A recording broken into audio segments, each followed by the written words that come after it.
Andy, how you doing? I'm good. Yeah? Good. Well rested. Yeah, we just had 2 weeks off, which is amazing. Yeah, those were reruns. Remember when just before the break I said, check out the next 2 weeks, they're going to be good. Stale as 2-week-old bread, those were. Yeah. Oh, man. Oh. Those were some good monologue jokes in those 2 weeks. Yeah. They were about stuff in the late 70s. Yeah, right. So these Winter Olympics are really crazy. People love it. Yeah. They just don't care. How do they know this isn't a rerun right now? Freaky. Freaky. What did you do with your break? I went to Sicily and Greece, and you know, it really went. I actually did the European thing, and I wore a Speedo. You did? I wore. Did you? No, wait. I honest to God did. You're being serious here. You wore a Speedo? Totally serious. I wore a Speedo bathing suit, and got some sun on the parts of my legs and buttocks that haven't seen sun ever. And were you even tempted for a minute after you had done the Speedo for 3 days to move on to the thong? Was that even a temptation for you? No.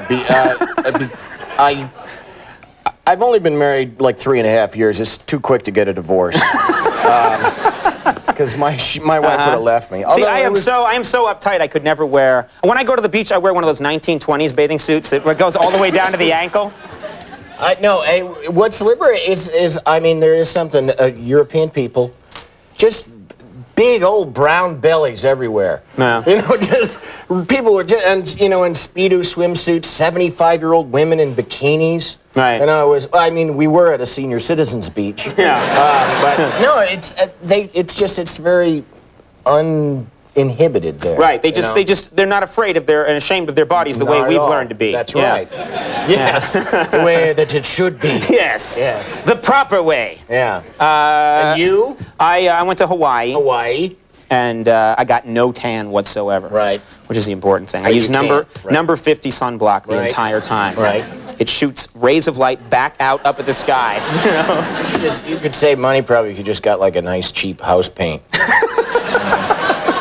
That's right. A fire retardant beekeeper's outfit. Yeah. You know? But it was fun. We had, and now we're back, and we got in. Both of us just got in just the other day. And first thing I noticed is I buy a TV guide at the airport, and I was amazed to see this. Have you checked this out? The People's Court is coming back to television. Thank God. Yeah, and this I thought was kind of this is kind of strange, but the new host of the People's Court is former New York City Mayor Ed Koch, and there he is in the ad right there, going, "How are ya? I'm the new judge." But I just kind of thought that was very strange. It does seem to be a bit of a step down. Well, I mean, this... You know, I mean, he was mayor for, what, 12 years? This guy was mayor of the largest, or, you know, one of the people say the most influential city in the world for 12 years. And now he's the judge on the People's Court. Yeah. And I was thinking... Now it's going to be, you know, deciding who wins in, like, the parrot versus the dog. Right, exactly. Exactly. Yeah. And I picked the parrot. Yeah. But he's going to have to decide this important stuff. You know, he's going to do this stuff now when he once had all this power. And I thought, this is kind of I just thought it was a little demeaning and weird, and maybe he shouldn't have done it, especially because we've had him on this show so many times, and he always acquitted himself with such dignity. Left us with fond memories. Yeah, exactly. I'd like to take a quick look back at all the times over the last 4 seasons that Ed Koch, former Mayor Ed Koch, was on our program. Can we look at that montage, please? You ready? Here we go.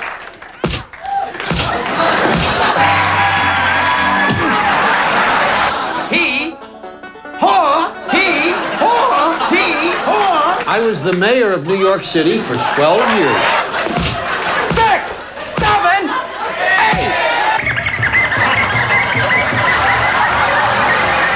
Thank you for coming. My pleasure, Conan. Congratulations on your first year. Oh, man, River. It's me.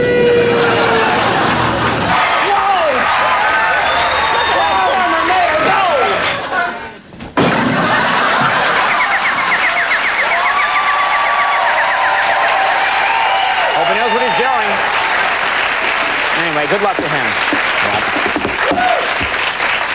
Now, Andy, since I said this is the beginning of our 5th season, I thought that this would be an appropriate time to take a look into the future. The future, Conan? That's right, friend for life. Let us all look to the future, all the way to the year 2000.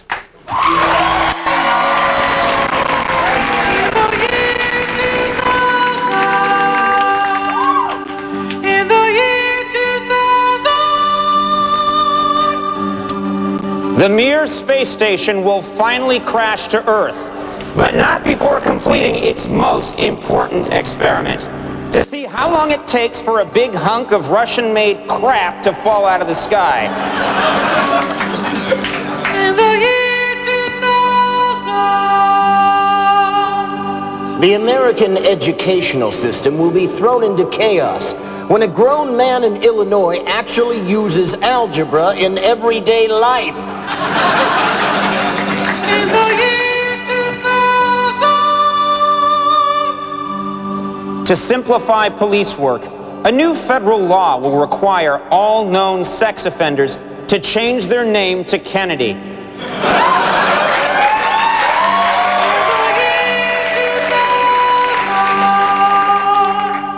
The drinking age is lowered to 3 in order to, quote, keep the little bastards quiet.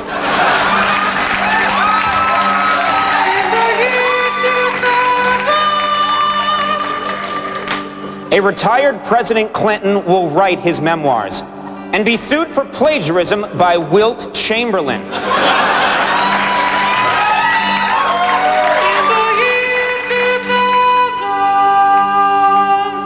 Mormons will decide that their religion is too strict and will begin drinking coffee, the occasional beer, and the blood of the elderly.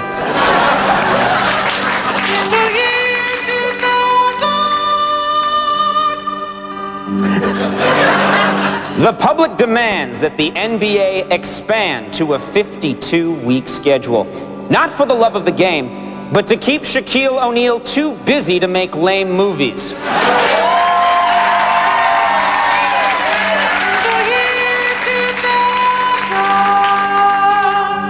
Space aliens will come to Earth, intending to deliver a message of universal peace and wisdom.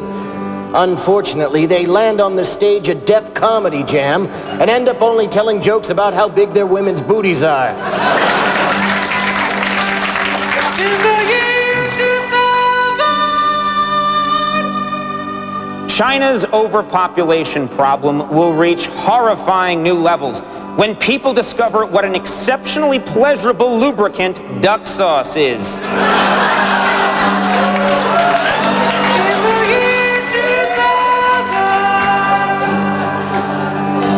Scientists will discover the reason for the Loch Ness Monster's seclusion. It doesn't like Scottish people.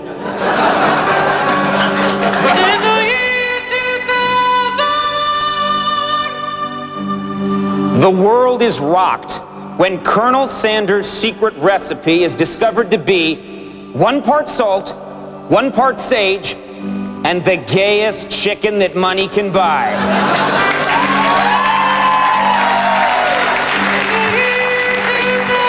Yeah. Nothing like gay chicken. All right, we're going to take a little break right now. Stick around, though. When we come back, one of the funniest people on the planet, Mr. Chris Rock, will be joining us.